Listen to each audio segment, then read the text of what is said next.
नमस्कार दोस्तों, ज्योति देवी दर्शन चैनल पर आपका स्वागत है। आप सभी को नवरात्रि की बहुत बहुत शुभकामनाएं। जैसा कि आप जानते हैं कि नवरात्रि में माँ दुर्गा की अलग अलग स्वरूपों की पूजा की जाती है। माँ दुर्गा को प्रसन्न करने के लिए नवरात्रि के दिन सबसे अच्छे माने जाते हैं। दरअसल इन दिनों में जो भक्त सच्चे मन से माँ दुर्गा के सभी स्वरूपों की पूजा करते हैं, उनकी सारी इच्छाएं माँ पूरी करती है।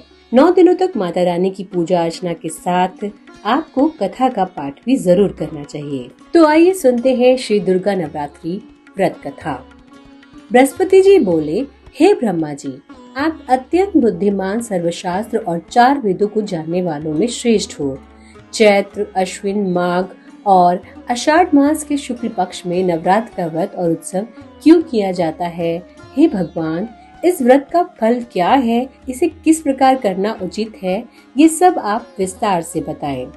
बृहस्पति जी का ऐसा वचन सुनकर ब्रह्मा जी कहने लगे, प्राणियों का हित करने की इच्छा से तुमने बहुत ही अच्छा प्रश्न किया है। बांध्या और काक बांध्या के इस व्रत को करने से मनुष्य की इच्छाएं पूर्ण होती है। यदि व्रत करने वाला मनुष्य सारे दिन का उपवास न कर सके तो एक समय भोजन करे और उस दिन बांधवों सहित नवरात्र व्रत की कथा का श्रवण करे। हे बृहस्पति, जिसने पहले इस महाव्रत को किया उसका पवित्र इतिहास मैं तुम्हें सुनाता हूँ। तुम सावधान होकर सुनो। इस प्रकार ब्रह्मा जी के वचन सुनकर बृहस्पति जी बोले, हे ब्राह्मण, मनुष्यों का कल्याण करने वाले इस व्रत के इतिहास को बताइए। मैं सावधान होकर सुन रहा हूँ। ब्रह्मा जी बोले, पीठत नाम के मनोहर नगर में अनाथ नाम का एक ब्राह्मण रहता था। वह भगवती दुर्गा का भक्त था। उसके संपूर्ण सद्गुणों से युक्त मानो ब्रह्मा की सबसे पहली रचना हो, ऐसी यथार्थ नाम वाली सुमति नाम की एक अत्यंत सुंदर कन्या थी। वह कन्या सुमति अपने घर के बालकपन में अपनी सहेलियों के साथ क्रीड़ा करती हुई इस प्रकार बढ़ने लगी जैसे शुक्ल पक्ष में चंद्रमा की कला बढ़ती है। उसके पिता प्रतिदिन दुर्गा की पूजा और हवन किया करते थे। वह भी उस समय नियम से उपस्थित होती थी। एक दिन वह सुमति अपनी सखियों के साथ खेलने गई और भगवती के पूजन में उपस्थित नहीं हुई। उसके पिता को पुत्री की ऐसी असावधानी देखकर क्रोध आया और वह पुत्री से कहने लगे, हे दुष्ट पुत्री, आज प्रभात से तुमने भगवती का पूजन नहीं किया। इस कारण मैं किसी कुष्ठी और दरिद्र मनुष्य के साथ तेरा विवाह करूंगा। इस प्रकार कुपित पिता के वचन सुनकर सुमति को बड़ा दुख हुआ और वह पिता से कहने लगी, हे पिताजी, मैं आपकी कन्या हूँ। मैं सब तरह से आपके अधीन हूँ। जैसी आपकी इच्छा हो आप मेरा विवाह कर सकते हो, पर होगा वही जो मेरे भाग्य में लिखा है और मेरा इस पर पूर्ण विश्वास है। मनुष्य न जाने कितने मनोरथों का चिंतन करता है, पर होता वही है जो भाग्य विधाता ने लिखा है। जो जैसा करता है उसको फल भी उसके कर्म के अनुसार ही मिलता है, क्योंकि कर्म करना मनुष्य के अधीन है और फल देव के अधीन है। अपनी कन्या के ऐसे निर्भयता से कहे हुए वचन सुनकर उस ब्राह्मण को और अधिक क्रोध आया।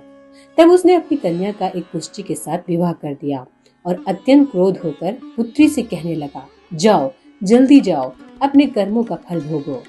पिता के कटु वचनों को सुनकर सुमति अपने मन में विचार करने लगी, अहो मेरा बड़ा दुर्भाग्य कि जिससे मुझे ऐसा पति मिला।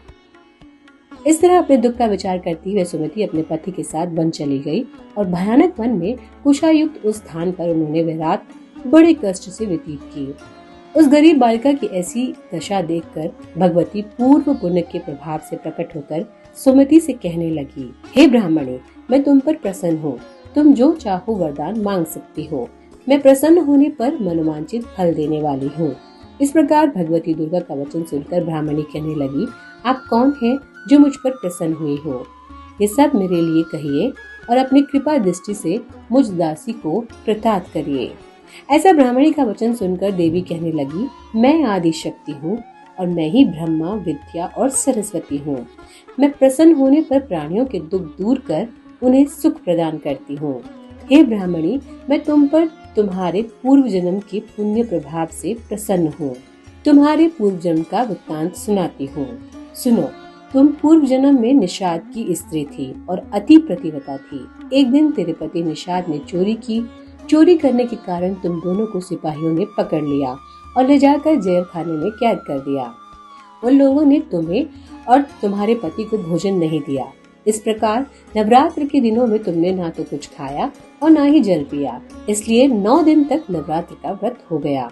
हे ब्राह्मणी, उन दिनों में जो व्रत हुआ उस व्रत के प्रभाव से प्रसन्न होकर मैं तुम्हें मनवांछित वस्तु दे रही हूँ। तुम्हारी जो इच्छा हो सो मांग लो। इस प्रकार दुर्गा के कहे वचन सुनकर ब्राह्मणी बोली, अगर आप मुझ पर प्रसन्न हैं तो हे दुर्गे, मैं आपको प्रणाम करती हूँ। कृपा करके मेरे पति के कोढ़ को दूर करो। देवी कहने लगी, उन दिनों में जो तुमने व्रत किया था उस व्रत के एक दिन का पुण्य अपने पति का कोढ़ दूर करने के लिए अर्पण करो। मेरे प्रभाव से तेरा पति कोढ़ से रहित और सोने की समान शरीर वाला हो जाएगा। ब्रह्मा जी बोले। इस प्रकार देवी का वचन सुनकर वह ब्राह्मणी बहुत प्रसन्न हुई और पति को निरोग करने की इच्छा से ठीक है ऐसे बोली। तब तक उसके पति का शरीर भगवती दुर्गा की कृपा से कुष्ठहीन होकर अति क्रांति युक्त हो गया था, जिसकी क्रांति के सामने चंद्रमा की क्रांति भी क्षीण हो जाती है। वह ब्राह्मणी पति के मनोहर देह को देखकर देवी को अति पराक्रमी वाली समझकर स्तुति करने लगी। हे दुर्गे, आप दुर्गत को दूर करने वाली, तीनों जगत का संताप हरने वाली, समस्त दुखों को दूर करने वाली और तुम ही सारे जग की माता और पिता हो। हे अम्बे, मुझ अपराध रहित अबला को मेरे पिता ने कुष्ठ के साथ विवाह कर मुझे घर से निकाल दिया था। उसकी निकली हुई मैं पृथ्वी पर घूमने लगी। आपने ही मेरा इस आपत्ति रूपी समुद्र से उद्धार किया है। हे देवी, मैं आपको प्रणाम करती हूँ। ब्रह्मा जी बोले कि हे बृहस्पति, इस प्रकार उस सुमति ने मन से देवी की बहुत स्तुति की। उससे की हुई स्तुति सुनकर देवी को बहुत संतोष हुआ और वह ब्राह्मणी से कहने लगी, हे ब्राह्मणी, तुम्हारे उदयन नाम का एक अति बुद्धिमान, धनवान, कीर्तिवान और जितेंद्र पुत्र शीघ्र ही होगा। ऐसा कहकर वह देवी उस ब्राह्मणी से फिर कहने लगी, हे ब्राह्मणी, और जो कुछ तेरी इच्छा हो वही मनवांछित वस्तु तुम मांग सकती हो। ऐसा भगवती दुर्गा का वचन सुनकर सुमति बोली, हे भगवती दुर्गे, अगर आप मेरे पर प्रसन्न हैं तो कृपा कर मुझे नवरात्रि की विधि बतलाइए। इस प्रकार ब्राह्मणी के वचन सुनकर दुर्गा जी कहने लगी, हे ब्राह्मणी, मैं तुम्हारे लिए संपूर्ण पापों को दूर करने वाली नवरात्र व्रत विधि को बतलाती हूँ। अश्विन मास के शुक्ल पक्ष की प्रतिपदा से लेकर 9 दिन तक विधि पूर्वक व्रत करें। यदि दिन भर का व्रत न कर सके तो एक समय का भोजन करें। पढ़े लिखे ब्राह्मणों से पूछकर घट स्थापना करें और वाटिका बनाकर उनको प्रतिदिन जल से सींचे।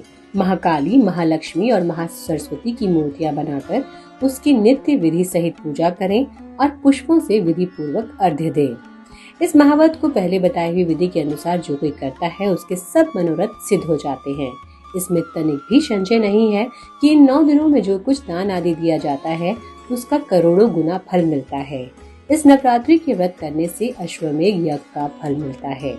हे ब्राह्मणी, इस संपूर्ण कामनाओं को पूर्ण करने वाले उत्तम व्रत को तीर्थ, मंदिर अथवा घर में ही विधि के अनुसार करें।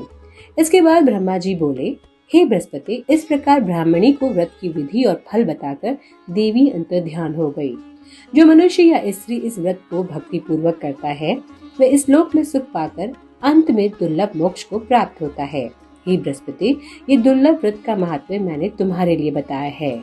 ऐसे ब्रह्मा जी के वचन सुनकर बृहस्पति जी आनंद के कारण रोमांचित हो गए और ब्रह्मा जी से कहने लगे, हे ब्रह्मा जी, आपने मुझ पर अति कृपा की जो अमृत के समान इस नवरात्रि व्रत का महात्म्य सुनाया। बृहस्पति जी के वचन सुनकर ब्रह्मा जी बोले, हे बृहस्पति, तुमने सब प्राणियों का हित करने वाले इस अलौकिक व्रत को पूछा है, इसलिए तुम धन्य हो। ये भगवती शक्ति संपूर्ण लोक का पालन करने वाली है।